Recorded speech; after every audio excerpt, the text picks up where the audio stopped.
everyone, this is Zulekha from Edureka. I'm sure you all have come across Jenkins at some point, and in today's session we're going to discuss about the Jenkins pipeline, which is one of the major reasons behind the popularity of Jenkins. Alright, so let's get started with today's session. So today I'm going to cover the following topics. First, we're going to see why continuous delivery is so important and why so many companies are investing in continuous delivery. Next, we'll look at what exactly continuous delivery is. After that, we'll discuss a few features that existed before the Jenkins pipeline, and then we'll move on to what exactly a Jenkins pipeline is. Once we're done with that, we'll discuss a few pipeline concepts. So guys, after you've understood these 5 modules, I'm going to introduce 3 interesting demos in today's session. Now the first demo will show you how to create a Jenkins pipeline. In the second demo, you'll see how to create a declarative pipeline. And in the third demo, you'll see how to run a scripted pipeline. Guys, I hope the agenda is clear. So now let's look at our first topic, which is why do we need continuous delivery? So I'm going to explain this with the help of a small scenario. Here you can see that there is a group of developers who are committing their code into the code repository. Now this repository will compile and execute the code and then send it to the quality assurance or the QA team. Now this team will manually perform tests like unit tests and integration tests to check if there are any logical errors in the code. And once they're done fixing the errors, they'll directly deploy the application to production. But this has resulted in a failure. Now why did the application fail? Let's look at a few reasons as to why this happened. Now the first reason is that the environment in which the application was tested is different from the production environment. Now if the two environments are different, they're going to support different libraries and packages. So that's why the code was compatible on the testing environment and not on the production environment. Alright. Now the next reason is that the production server is not capable enough of handling the end user load, because of which the server crashes. And lastly, the application is not accessible to the users. So guys, let's make the session more interactive. If you have any doubts or any questions, please comment them in the chat box. Alright, so Victor has a doubt. Okay, he's saying that he hasn't understood the end user load. Alright Victor, I'll explain this to you in simple words. So basically every production server has a threshold beyond which it will not be able to process any more user requests. Now if the production server is being flooded with too many user requests and it is not capable enough to process these many requests, then the server will end up crashing. Now that's why the application failed here.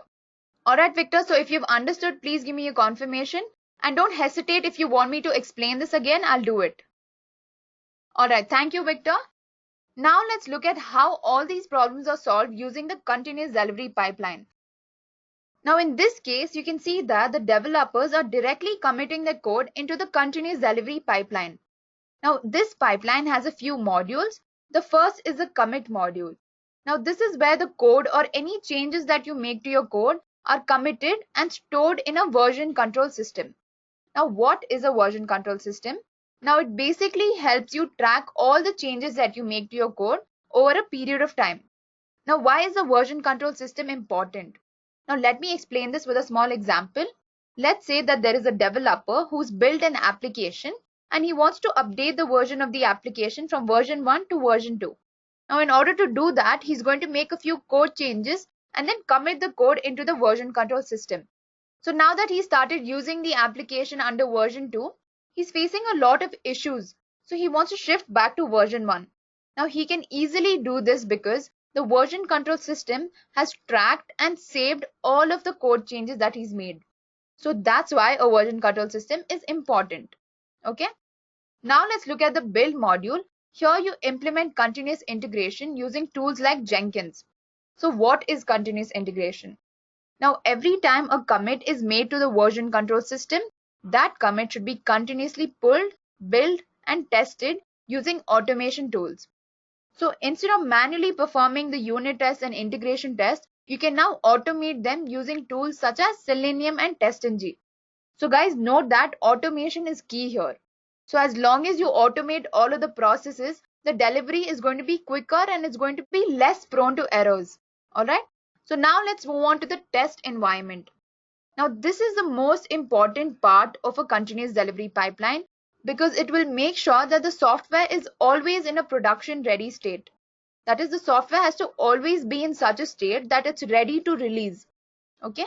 Now let's see how the testing environment makes sure that the software is always in a production ready state. Now in order to do this, various tests are carried out, such as the user acceptance test and the load testing. Now what is load testing? Now this is performed to check the behavior of the application under a certain expected load. Now in the previous example, we saw that the application failed because the production server was unable to process too many user requests. Now in this case, by implementing continuous delivery, that failure is not going to occur because we are performing load testing, wherein we check how much of user load the application is capable of processing. Alright, now let's look at user acceptance testing. Now this test is performed to check if the users can access the application without any problem. Now even if the users are facing a problem, then a feedback will be immediately sent to the developers who will make the required changes and commit them into the version control system. Alright, so guys, this is how a continuous delivery pipeline works. It will make sure that the software is always in a production ready state so that the software delivery cycle is more quicker and more effective. Alright, now that we've seen how this continuous delivery pipeline solves all of these issues, let's look at a few advantages of continuous delivery. Now the first advantage is that it automates software releases. Now continuous delivery makes sure that it uses automation tools at each and every step of the software development cycle. Whether it's building, testing or deploying, all of these steps have to be automated. Now because of doing this, the software is released at a faster rate and it is less prone to any human errors. Now the next advantage is that it increases the developer productivity. Now because continuous delivery is fully automated, the developers can finally focus their attention on building new features. And lastly, it locates and addresses bugs quicker. Now finding bugs becomes easier because you can track down the commit which caused the bug and then you can fix the bug using automation tools.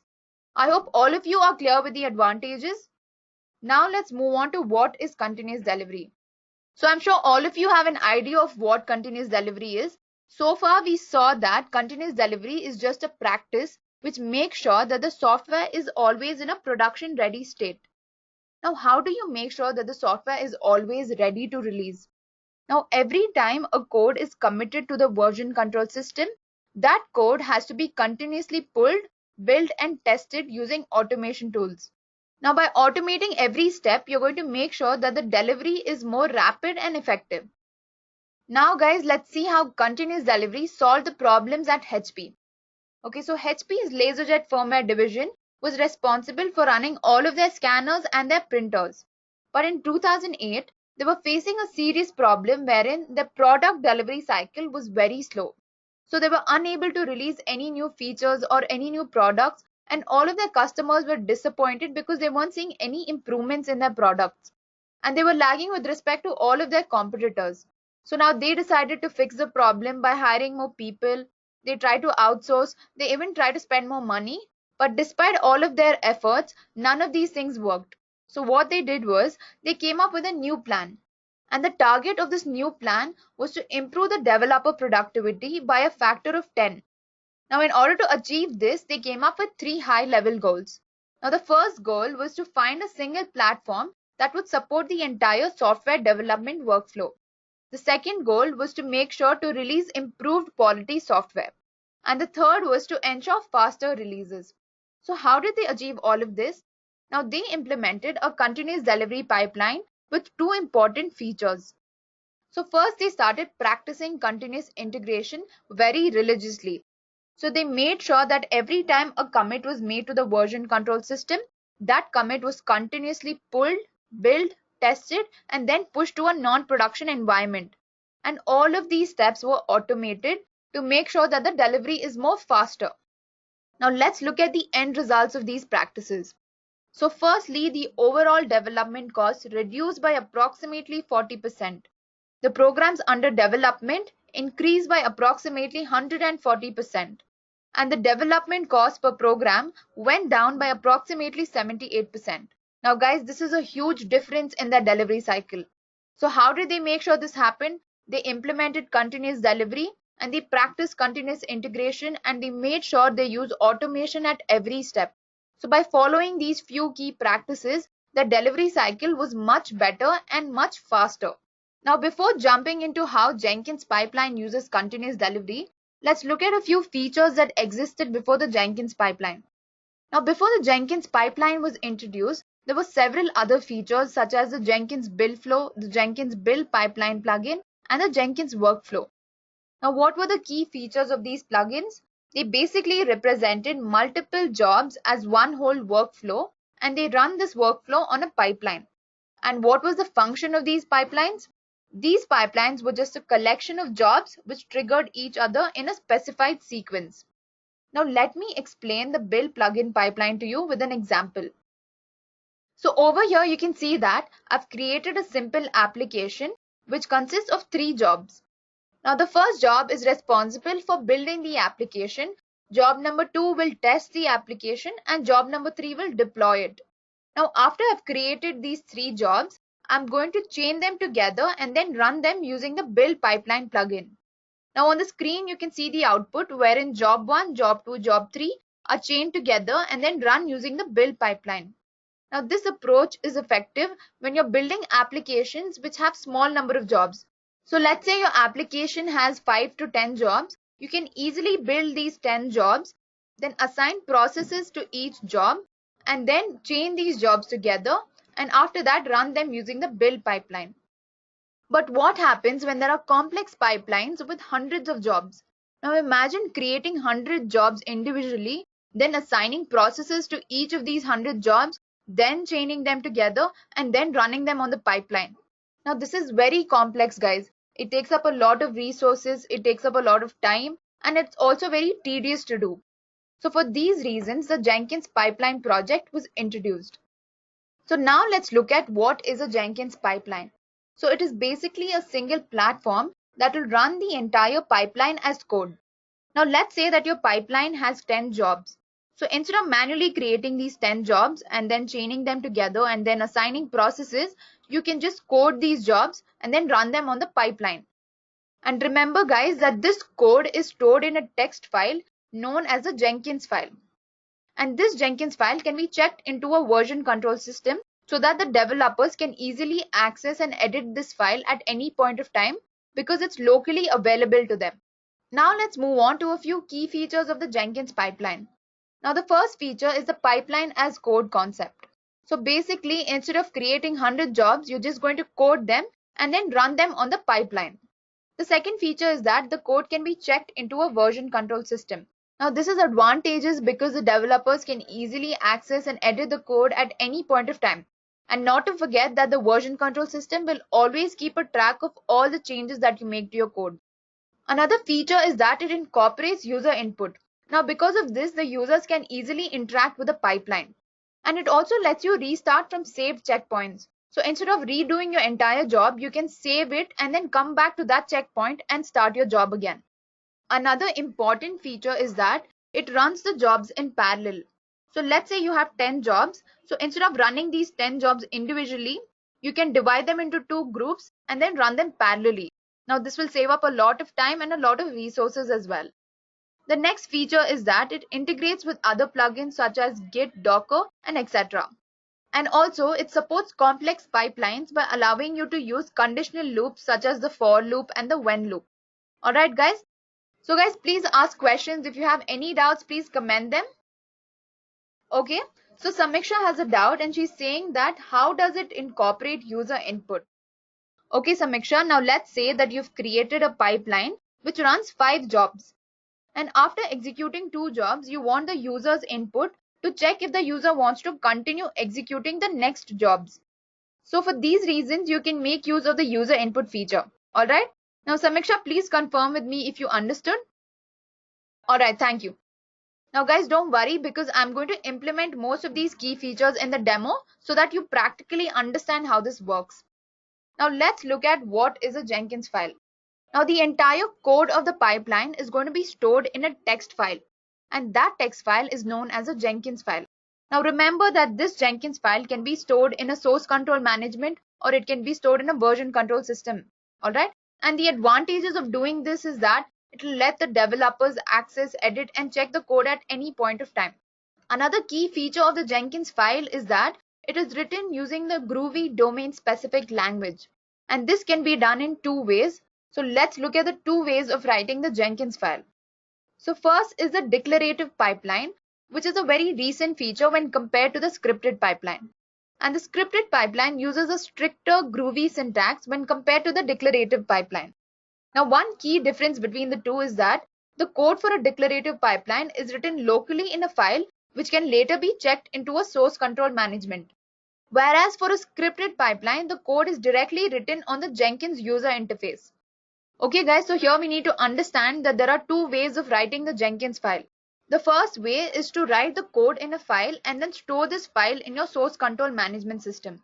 And the second way is to directly type out this file on the Jenkins user interface. Alright, I hope you guys understood the two ways of writing a Jenkins file. Now another key difference between these two is that the declarative pipeline code is defined within a pipeline block and the scripted pipeline code is defined within a node block. Now these two blocks will be discussed in the next slide. So let's move on to the pipeline concepts. Now these concepts are basic fundamentals of the groovy code. Now if you want to code the pipeline, you need to have a basic understanding of the groovy code. So let's look at a few concepts that the pipeline uses. Now the first is the pipeline block. Now within this block, you're going to define your entire declarative pipeline code.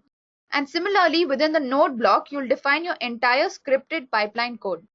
I hope I've made this clear. Now let's look at the agent directive. Now what is an agent? Now agent is an executor which will run the entire pipeline or a specific stage depending on where you define the agent. Guys, I'm going to discuss stages in the next slide. Now agent has a few parameters. The first is the any parameter. So whenever you run agent with any parameter, it means that the code will run on any available agent. So Jenkins is basically going to look for an executor that is available and it's going to assign this executor to run the entire pipeline or a stage.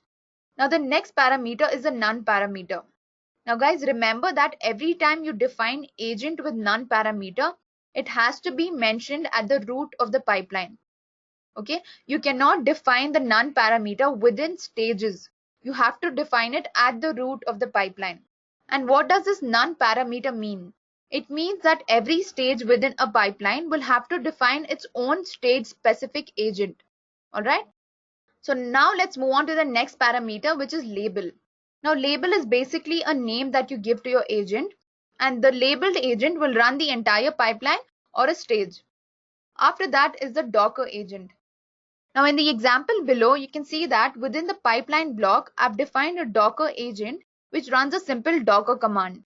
So it basically pulls an Ubuntu image from Docker Hub. Guys, don't worry about this command. This is a Docker command. Now take note that I've defined this Docker agent at the root of the pipeline. This means that the entire code within this pipeline will run on the Docker agent. Okay. So now let's move on to steps and stages. Now the entire workflow that's written within a pipeline is executed within a stage. So you can see that within each stage, I've defined a specific task. So stage 1 is going to build, stage 2 is going to test, and so on. Okay. Now steps are always defined within a stage and they are carried out in a sequence to execute a stage. Now in the example below, you can see that within the build stage, I've defined a step which runs a simple echo command. Okay. Alright, so Christopher has a doubt here and he's saying that how will the agent run in the stages example? Alright, Christopher. So let me put this down into simple words. So you can see that immediately after the pipeline block, I've defined an agent with any parameter. Now this means that all of the stages within the pipeline block will get executed on any available agent unless any of those stages will define a stage specific agent. So let's say that the test stage defined a Docker agent. It means that only the test stage will run on the Docker agent, whereas all of the other stages will run on any available agent. Now, because in this example, I've defined agent with any parameter at the root of the pipeline, that means that all of the stages will run on any available agent. I hope that's clear. Guys, please don't be hesitant if you haven't understood it properly. I'll explain it again. So please give me a confirmation, Christopher. Alright, thank you, Christopher. Guys, so now let's start off with a demo. Now in this demo, we're going to learn how to create a Jenkins pipeline. So we're going to see how to create a scripted pipeline and how to create a declarative pipeline. Now take a note that we're just going to learn how to create a scripted pipeline and a declarative pipeline. We're not going to actually run any code in this demo. That will be done in the next two demos. So let's get started with our first demo. Alright guys, now after logging into Jenkins, go to the left hand side and within the dashboard, choose new item. Now enter a name for your project. Then click on pipeline project and then click on OK to proceed. Now this will lead you to the configuration page of your pipeline. Now scroll down to the pipeline option. Now here within the definition, you can see that there are two options. One is pipeline script and the other is pipeline script from source control management. Now, if you want a scripted pipeline, you're going to click on pipeline script and you're going to start typing your code here itself. Alright, within the script block, you're going to start typing your code. But if you want a declarative pipeline, then you're going to choose pipeline script from source control management. And then you're going to enter the source control management that you're using. In my case, I'm going to choose Git. And after that, you'll have to enter the repository URL. So after entering your repository URL, just scroll down to the script path. Now within the script path is the name of the file which contains your entire source code. Now whatever you want to execute on the declarative pipeline will be stored in this file. Now in this case, a file known as Jenkinsfile is going to be accessed from my GitHub account. So let's go to my GitHub account. Here you can see that I have a file known as Jenkinsfile. And this file contains the entire source code. Now let's click on apply and save. So now you've successfully created a declarative pipeline and a scripted pipeline. Now let me just briefly run you through what we did here. So first you log into Jenkins and then you select new item from the dashboard. After that, you'll enter the name of your project and then you'll click on pipeline project and then click on OK. Once you're done with that, you're going to choose if you want a scripted pipeline or a declarative pipeline.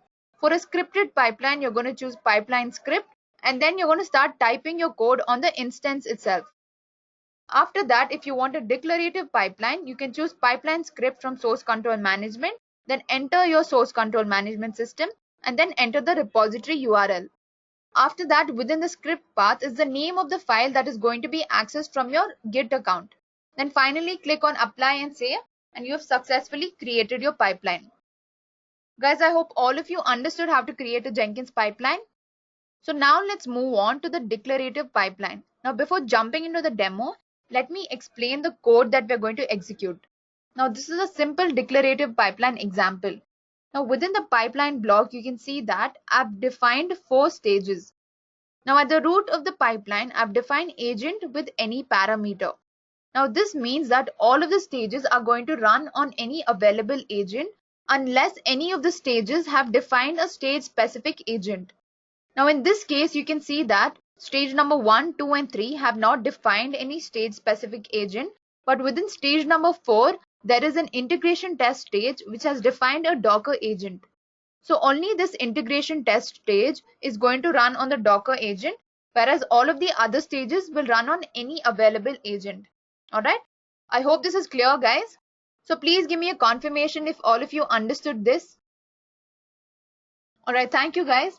Now let's look at the stages.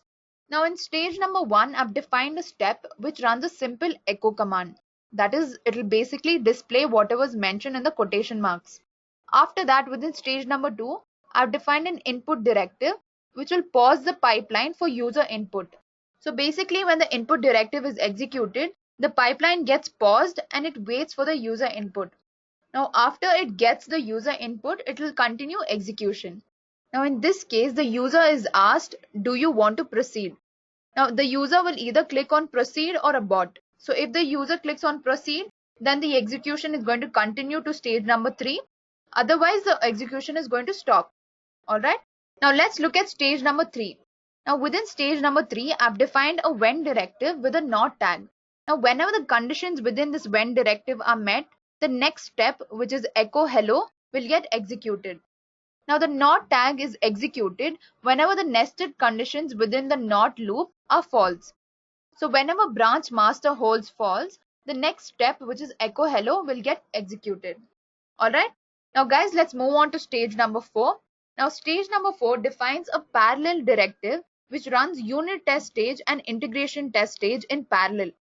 So both of these stages are going to run parallelly. Now within the integration test stage is a Docker agent, which is a stage specific agent, and it runs two commands, that is reuse node and a simple Docker command. Now the reuse node is basically a boolean which is set to false by default. Now if reuse node was set to true, it means that the Docker container is going to run on the agent specified at the root of the pipeline. And in this case, at the root of the pipeline, we have defined agent with any parameter. That means if reuse node was set to true, then the Docker container would run on any available agent. Alright. Now because reuse node is set to false, this Docker container will run on the Docker agent itself. Alright. Now the next command is a simple Docker command wherein Docker will pull an Ubuntu image from Docker Hub. Okay. After that, a step is executed which runs a simple echo command. I hope the code is clear to everyone. Now let me just give you a brief overview of what every stage is going to do. Alright. So stage number 1 will run an echo command which will display a simple message. Now stage number 2 will run an input directive because of which the pipeline is paused and the pipeline waits for the user input. After that, stage number 3 defines a when directive with a not tag. Now whenever the conditions within the when loop are met, the next step will get executed. Now stage number 4 will run unit test and integration test in parallel, and unit test will run an echo command. Now the integration test stage is run on a stage specific Docker agent. So this agent will basically pull an Ubuntu image from Docker Hub and it will run the reuse node command. Alright guys, so I've defined a project called Declarative Pipeline, and let's look at the configuration of this project. Now on scrolling down to the pipeline section, you can see that within the definition, I've chosen pipeline script from source control management. Alright, because this is a declarative pipeline. Now I've chosen Git as my source control management, then I've entered the repository URL as well. And then within the script path is the name of the file which contains my entire source code. Now let's click on apply and save, and let's start executing this pipeline. Now click on build now, and the execution is going to start. Now guys, the first block is a simple checkout from my source control management. Now stage 1 has completed execution. Let's look at the logs of stage number 1. Now here it's printing a simple message which says, hi, this is Zulekha from Edureka. Alright. Now let's look at stage number 2. Now here you can see that the pipeline is paused and it's waiting for my input. So it's asking, do you want to proceed? So if I click on proceed, the stage 3 will get executed and so on. But if I click on abort, the execution is going to stop. So let's click on proceed. So stage 3 is now getting executed. So now let's look at the logs of stage number 3. It's printing a hello message. Now this message is printed whenever the conditions within the when loop are met. So basically the branch master holds false. That's why this hello message was printed. Guys, branch master is a simple git command. Alright. Now let's look at stage number 4. Now stage number 4 runs unit test and integration test in parallel. So now let's look at unit test. Now unit test is displaying a simple message which says running the unit test. Alright. Now let's look at the integration test. Now within the integration test, a general checkout is done from my source control management. After that, the Docker agent will pull an Ubuntu image from the Docker Hub. And then a simple message gets printed which says running the integration test. Alright. So guys, with this we complete the execution of the declarative pipeline. Now let me just give you a brief overview of what we did here. So after we started building the pipeline, it was paused on stage number 2 where it asked for the user input. So after clicking on proceed, the execution continues and all the stages get executed. Alright guys, now let's move on to the scripted pipeline demo. So before jumping into the demo, so let me explain the code that we are going to execute in the scripted pipeline. Now here you can see that I've defined the code within a node block. Now because this is a scripted pipeline, it has to be defined within a node block. Now within the node block, I've defined a for loop which creates two stages, stage number 0 and stage number 1, and both of these stages will print a hello world message. After that, there's an if loop which is executed whenever I is equal to 0. This means that only stage number 1 will run the following two commands, which is git command and echo command. Now the git command will basically clone the repository that I've mentioned within the URL. Alright. Now after the git command is executed, the echo command gets executed. Now the echo command will simply display the message. After that is the else block. Now this block runs whenever I is not equal to 0, which means that stage number 1 is going to execute the following two commands. Now the first command is the build command. Now within the quotations, I've defined declarative pipeline. Now this is the pipeline that we created in our second demo. So what do you mean by build declarative pipeline? It means that it's going to run this declarative pipeline within the scripted pipeline. Alright. So build is just used to trigger another job. Okay. Next is the echo command, which will display a message. Okay guys, I hope all of you understood the code. Now let's move on to the demo. Alright guys, so I've created a scripted pipeline. Let me show you the configuration of this pipeline. Now within the pipeline definition, you can see that I've chosen pipeline script. Now this is because we're developing a scripted pipeline. Okay. Also note that I've typed out the entire code on the user interface itself. Okay. Now let's click on apply and save, and let's start building this pipeline. So click on build now. Now guys, make sure that you've opened the declarative pipeline in another tab, because we're going to trigger the declarative pipeline through this scripted pipeline. Okay. So stage number 0 finish execution. Let's look at the logs. So it prints a simple hello world message. After that, it clones a git repository, and then it prints another message which says running on stage number 0. Now let's look at stage number 1. Now stage number 1 printed a simple hello world message. After that, it started building the declarative pipeline. Now this is the pipeline that we created in our second demo. Now let's see if that pipeline is executing. Now let's go to the declarative pipeline. Now here you can see that this pipeline is being paused for my input. So let's click on proceed. And once this completes execution, it's going to go back to the scripted pipeline and run the final echo command. Okay. So now let's go back to the scripted pipeline. And here you can see that stage number 1 finish execution. So it finished building the declarative pipeline, and after that it printed a message which says running on stage number 1. So guys, with this we finish our scripted pipeline demo as well. Now let me give you a brief overview of what we did here exactly. Now within stage number 0, you can see that we printed a simple hello world message, then we cloned a git repository, and then we run an echo command. After that, for stage number 1, we printed a hello world message, then we started building the declarative pipeline here. So once we start building the declarative pipeline, it starts executing it.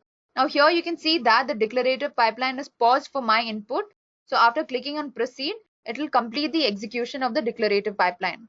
Now after that, the stage number 1 will complete execution and it will print a message. Okay. So with this, we finish our scripted pipeline demo. So guys, let me just summarize today's session. So first we looked at why continuous delivery is so important and the problems that occurred before continuous delivery pipeline and how the continuous delivery pipeline solved the issues. After that, we saw what exactly a continuous delivery pipeline is, and then we saw how HP solved all of its issues by implementing the continuous delivery pipeline.